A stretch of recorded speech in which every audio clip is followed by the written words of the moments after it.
Hi everyone, Lincoln Stephen triathlete. I'm in Shepparton, and tomorrow morning I'll be competing in the Challenge Shepparton Half Ironman. I've entered in the open division, so I'll be heading off shortly after the professionals and seeing how I go against some, I assume, very fast amateur athletes. Thought I'd just give you an idea of how I've prepared for this race since doing the Geelong Half Ironman just 2 weeks ago.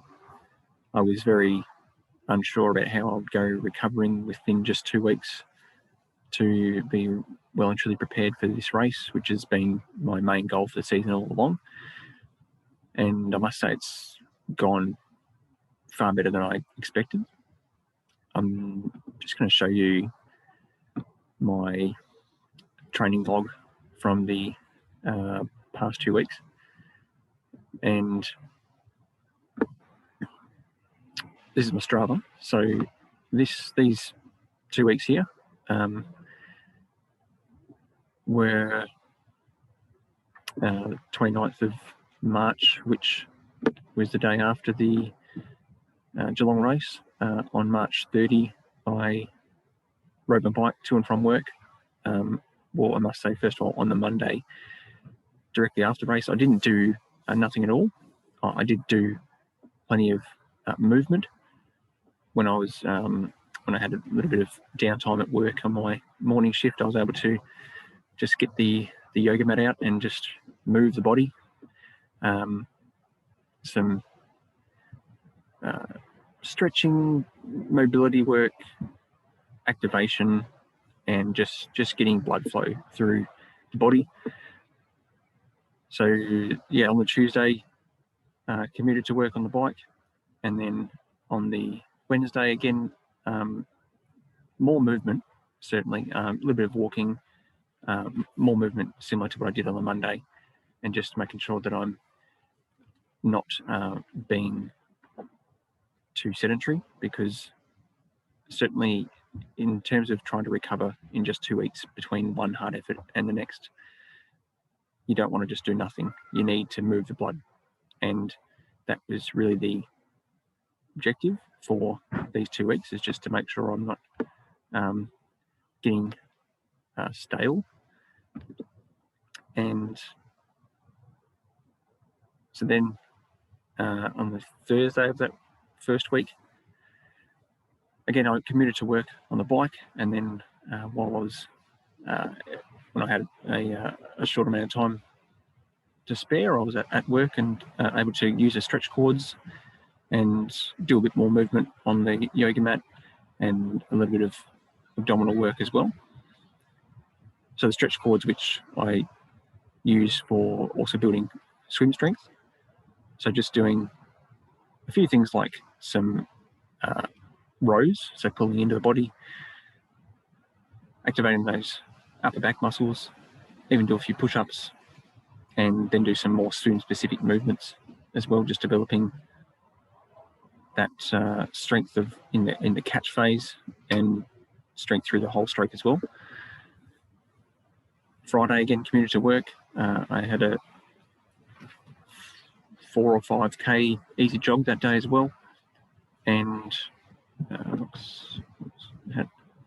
jog, and I even did some weights that afternoon. So instead of doing the weights as heavy as I had been doing in the preparation before the Geelong race, I did still the same movements: the squats, some single leg calf raises, and the Romanian deadlifts.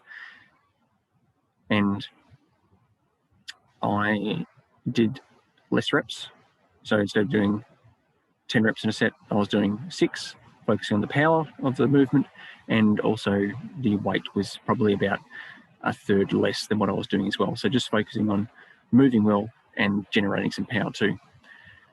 On the Saturday, had a reasonable swim, just again, not too long, just enough to get a feel of the water, move the body, and making sure I wasn't losing that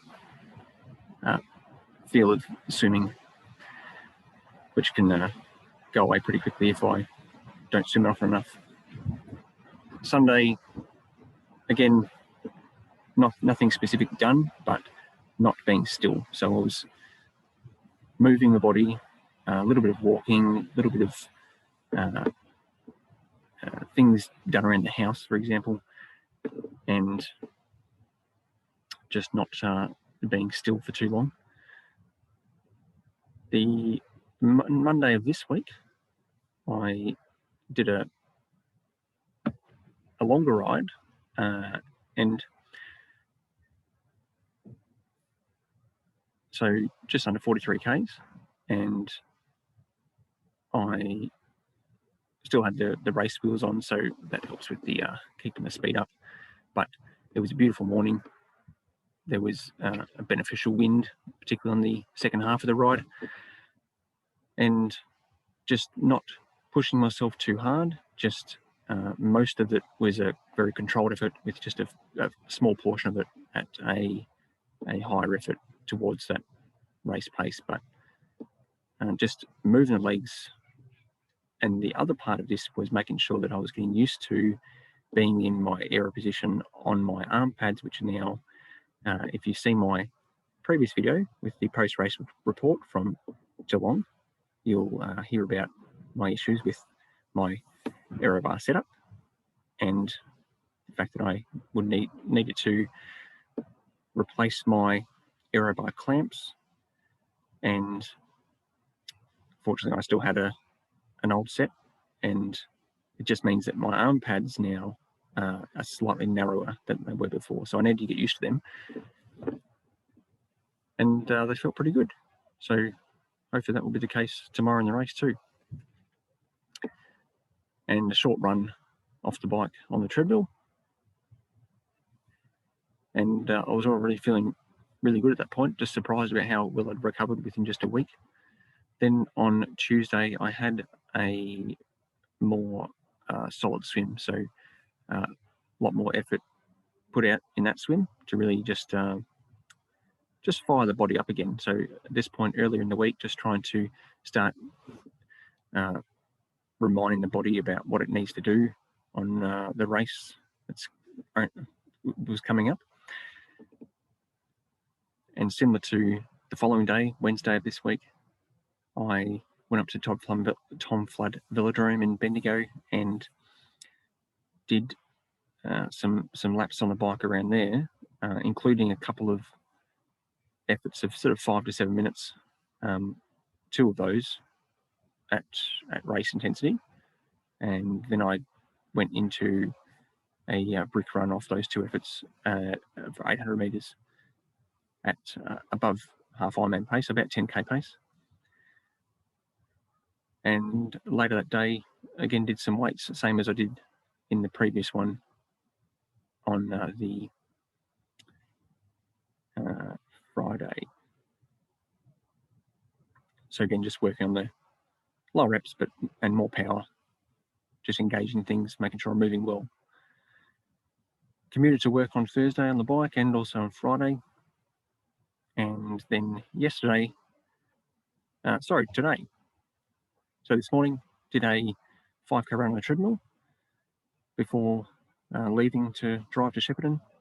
And that run consisted of 2k warm-up at 10 k's an hour, followed by another k, 12 k's an hour, then 1k at 15 k's an hour, which is my ideal goal race pace.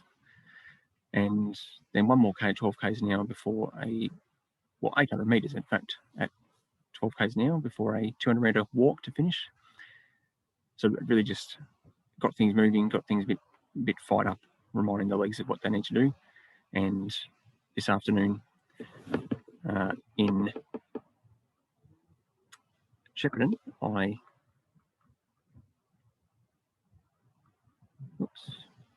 just realised I didn't put the right date in for something, but I didn't do any upper body session today. I just had a swim in the pool, and that was really good. Again, just a mix of stuff, and then just firing up the swim muscles ready for the morning. So I'm certainly very happy with how things have gone, and looking forward to seeing what I can put out there on the race course tomorrow. As always, please check out Holistic Endurance, holisticendurance.com.au. Also search them on social media. They, like I've mentioned previously, are really a great deal of respect for their training philosophies and how they approach endurance sports and just health and wellness in general for athletes. Also, We Bar None, healthy snack foods, webarnone.com.au, and Cyclescape in Ballarat and Bendigo. My go-to bike shop has been for more than 5 years. I even popped in there for a few minutes this morning just to get the gears quickly checked on, just to make sure they were in tip-top shape. So cyclescape.com.au. And V-Line, my employer, who very supportive of their staff being engaged in these type of community events. And just, it's been a really surprising experience these past 2 weeks. I didn't think it was possible for me to feel as good as I do and as fresh as I do going into this race. But particularly following and really taking on board the training philosophies of holistic endurance has made a huge difference to how I've approached this. Just making sure that I'm properly looking after myself, moving my body well, being smart about what I'm doing to look after myself, and getting to race day feeling good. I'll leave it there and hopefully bring you a good post-race report tomorrow or very soon after. Cheers.